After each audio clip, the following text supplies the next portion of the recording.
হরে কৃষ্ণ। নমস্কার বন্ধুরা, তোমাদেরকে আরও একবার এমডি ব্লগসে স্বাগত জানাই। আজকে আমি চলে গেছিলাম গড়িয়াহাটে, এক কথায় বলতে গেলে বাঙালিদের প্রিয় শপিং স্টোরে। তো আজ তোমাদের এই ব্লগে আমি দেখাবো গড়িয়াহাটে আমি কী কী করলাম। তো চলো দেখা যাক। প্রথমেই আমি চলে গেছিলাম একটি শাড়ির দোকানে। দোকানটাতে ঢুকতে দাদাটা আমাকে এত সুন্দর একটা শাড়ি দেখালো যে আমার মন প্রাণ পুরো ভুলে গেল। সাদা শাড়ি, তার সাথে লাল পাড়, কি দারুণ লাগছে তাই না? তারপরে আমি চলে গেছিলাম আরেকটি দোকানে। এই শাড়িটা কিন্তু প্রথমেই আমার নজর কেড়েছিল। শাড়িটাতে অল ওভার ফ্লোরাল প্রিন্ট থাকাতে শাড়িটা কিন্তু অসম লাগছিল।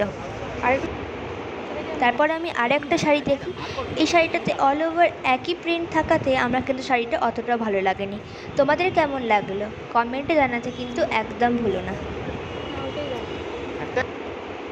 আজ কোনো স্পেশাল অকেশন না থাকায় আজ আমরা গড়িয়াহাটে শান্তি করে হাঁটতে পারছি। না হলে পয়লা বৈশাখ বা দুর্গা পুজোর আগে যাও না, তোমাদেরকে এত ধাক্কা দেবে যে তোমাদেরকে বাধ্য হয়ে রাস্তা দিয়ে হাঁটতে হবে। তারপরে পেট পুজো করতে চলে গেছিলাম একটি কেকের শপে, কিন্তু এই দোকানে আমার অতটাও কিছু ভালো না থাকতে আমি খুব সিম্পল জিনিস নিয়েছিলাম, সেটা হচ্ছে লস্যি। আমি লস্যি খাই, তোমরা সাবস্ক্রাইব করো, বাই।